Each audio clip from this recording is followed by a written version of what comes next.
দুটো মত আছে। কেউ বলছেন বাংলার রাজা, গৌড়বঙ্গের রাজা শশাঙ্ক 593 থেকে 594 খ্রিস্টাব্দে বাংলা সন গণনা করা শুরু করেন, গৌড়বঙ্গের রাজা। তারপর আর একটা মত বলছে না না, শশাঙ্ক নয়, এটা আকবর করেছিলেন 1584 খ্রিস্টাব্দ থেকে।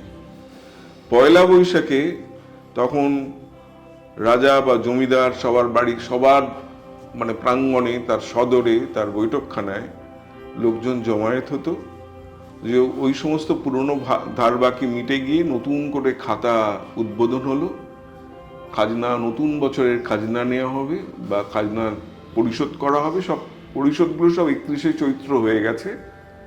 আমরা পয়লা বৈশাখ থেকে আবার নতুন করে বছর শুরু হবে।